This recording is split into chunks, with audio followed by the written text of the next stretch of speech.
बोलो राम भगवान की जय। पाठ पूजा चैनल में आज हम राम कथा सुनेंगे।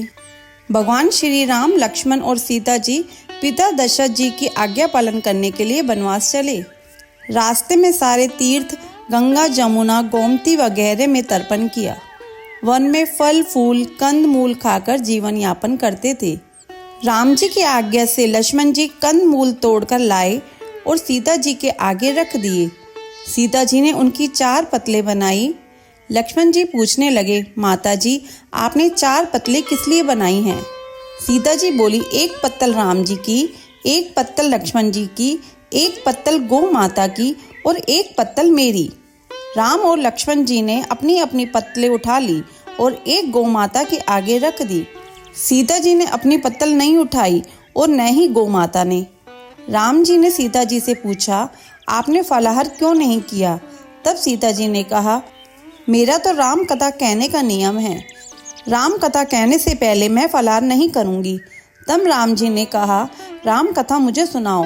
सीता जी बोली, आप तो हमारे पति देव हैं, आपको राम कथा कैसे सुनाऊं? लक्ष्मण जी बोले, माता जी तब आप राम कथा मुझे सुनाइए। सीता जी बोली, आप तो शादीशुदा देवर हैं, औरतों की बातें औरतें ही जाने। तब लक्ष्मण जी सोचने लगे कि वन में औरतें कहाँ से आएंगी। तब लक्ष्मण जी ने धरती पर माया नगरी बसा दी। उस नगरी में सभी चीजें जैसे महल, मालिया, बर्तन, कपड़ा, काम करने की सभी चीजें सोने की थी। उसी नगरी का नाम सोने की नगरी रख दिया। इस सोने की नगरी में आदमी औरत सभी को काफी गर्व था।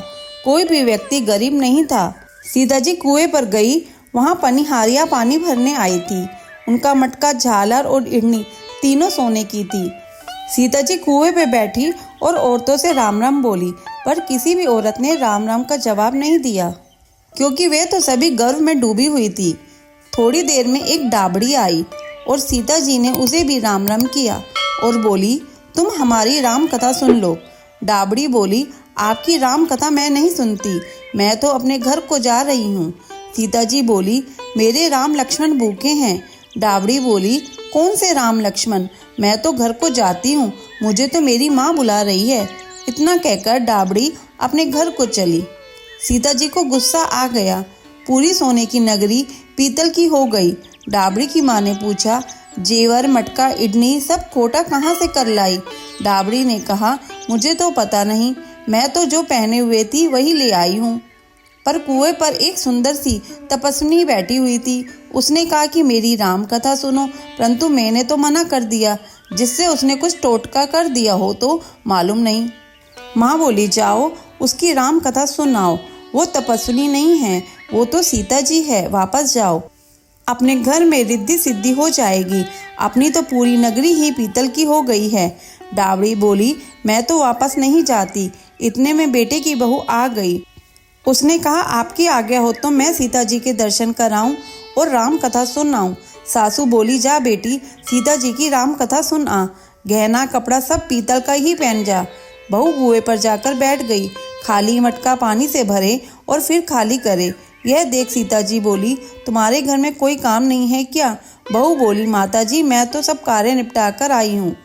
तब सीता जी बोली, तूने मुझे माता जी कहा, यह सुन मेरा मन खुशी से हर्षित हो रहा है। अगर समय हो तो मेरी राम कथा सुन ले। बहू बोली, माता जी आप राम कथा सुनाइए, आपकी राम कथा सुनकर ही घर को जाऊंगी। चंदन चौकी मोतियों का हार, राम कथा हमारे गले का हार। राम ध्याऊं, राम मनाऊं, राम कहे तो परदेश जाऊं। सीता जी ने कहा, तूने मेरी इज्जत रखी, भगवान तेरी इज्जत रखेंगे। हमारी मृत्यु लोक में तूने सहायता की, भगवान तेरी स्वर्ग लोक में सहायता करेंगे। सीता जी ने राम कथा सुनानी शुरू की। बहू राम कथा सुनने लगी। आओ राम, बैठो राम, जल भर झारी लाई राम। कीकर की दातुन लाई राम, ठंडा जल भर लाई राम। सह परिवार पधारो राम, जुगला टोपी पहनो राम। कड़क लंगी पहनो राम, मक्खन मिश्री लाई राम। मक्खन मिश्री खाओ राम, स्वर्ण सिंहासन लाई राम।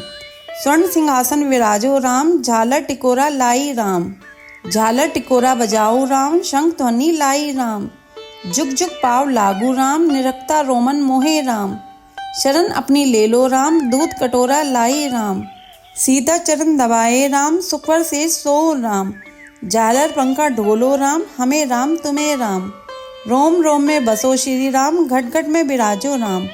मुख में तुलसी बोले राम, खाली बैठे क्या काम। जब बोलो जब राम ही राम, बोलो पंछी राम ही राम। पूर्ण होए सब काम, मेवा चिरंजी लाई राम। रुच रुच भोग लगाऊं राम, खट्टा मीठो चखो राम। चरखा परखो लाई राम, चरखा परखो चखो राम। जो भाए सो ले लो राम, मन में धोखा रखना न राम। राम कथा पूर्ण हुई तब सीता जी बोली, तुमने हमारी राम कथा सुनी, हमारी सहायता की, तुमने हमारे भूखे राम लक्ष्मण को खाना खिलवाया, भगवान तुमको सातों स्तर का सुख देगा। सीता माता का आशीर्वाद ले बहू अपने घर को जाने लगी तो सीता जी ने अपने गले का हार उतारकर बहू को पहना दिया। बहू अपने घर जाकर सासू जी से बोली, मेरा मटका सिर से उतारो। सासू जी बोली, हे बेटी, हीरा पन्ना का गहना, कपड़ा और मटका, सिर का झालर, किडनी हीरे से झिलमिला रहे हैं, यह सभी चीजें तू कहाँ से लाई? राजा जी सुनेंगे तो दंड देंगे। बहू बोली, मैं तो सीता जी से उनकी राम कथा सुनकर आ रही हूँ, उनकी कृपा से ही यह सब हुआ है। सासू बोली, ठीक है, रोज तुम राम कथा सुन आया करो। बहू रोज सीता जी के पास राम कथा सुनने जाने लगी। सुनते सुनते 1 वर्ष गुजर गया। तब बहू ने कहा, सीता जी कहानी का उद्यापन बताओ। सीता जी बोली, 7 लड्डू 1 नारियल लेना और फिर उनके 7 भाग करना।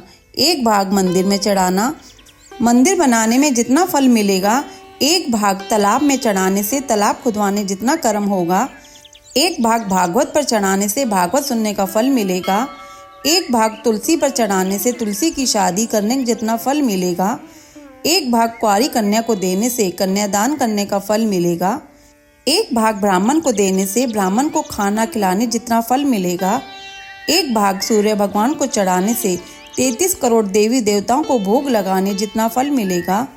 बहू जल्दी जल्दी घर गई, 7 लड्डू और 1 नारियल लाई, उसके 7 बराबर भाग किए। 1 भाग मंदिर में, 1 भाग तालाब में, 1 भाग भागवत में, 1 तुलसी में, 1 कन्या को, 1 ब्राह्मण को, 1 सूर्य भगवान को चढ़ाया। सूर्य भगवान को चढ़ाने से 33 करोड़ देवी देवताओं ने भोग लगा लिया। अब बहू फिर सीता जी के पास आई और बोली, माता जी, मैंने सबका उद्यापन कर दिया।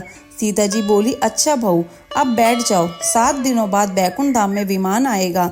सो 7 दिनों के बाद ही बैकुंठ धाम से विमान रिमझिम रिमझिम करता आया। बहू बोली, सासू जी, विमान आया है, आप भी चलो। सासू जी बोली, बहू मैं अकेली कैसे जाऊं?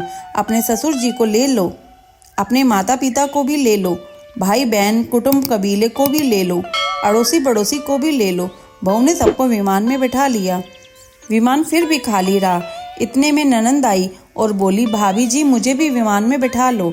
माता जी ने देखा विमान में जगह ही नहीं है। बहू सीता जी से बोली, माता जी, हमारी ननंद रानी को भी बिठाओ। सीता जी बोली, तुम्हारी ननंद घमंड से भरी हुई है और हमारा विमान कच्चे धागे से बना हुआ है, यह टूट जाएगा। ननंद बोली, भाभी जी, मैं यहाँ अकेली रहूंगी तो सांप बिच्छू खा जाएंगे। भाभी जी बोली, अपनी करनी आप ही भोगो, हम अपनी करनी से सीता माता के साथ जा रहे हैं।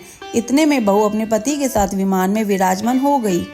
यह देख नगर के सभी लोग इकट्ठे हो गए और पूछने लगे, बहू, आपने ऐसा कौन सा कर्म का कार्य किया जो सब लोग सीता जी के साथ विमान में बैकुंठ धाम को जा रहे हैं? आपने रामायण का पाठ किया या गीता का पाठ किया या कोई अखंड पुण्य किया जिससे कि स्वर्ग में विमान लेने आया है? बहू बोली, मैंने तो केवल सीता माता से राम कथा सुनी और उसका उद्यापन किया। नगरी के लोग कहने लगे, बहू हमें भी राम कथा सुनाओ। बहू ने सबको राम कथा सुनाई। राम कथा संपूर्ण होते ही पूरी नगरी सोने की हो गई।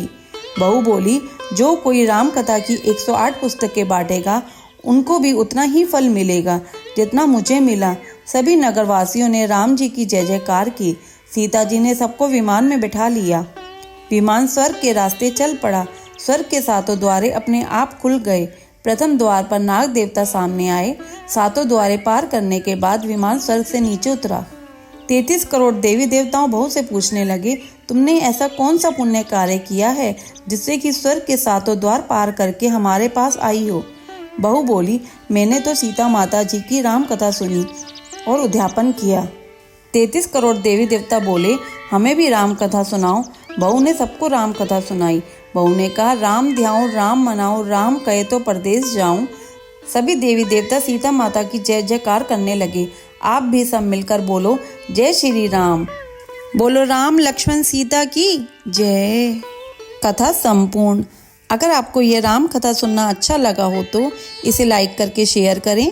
चैनल पे नए हो तो सब्सक्राइब करें।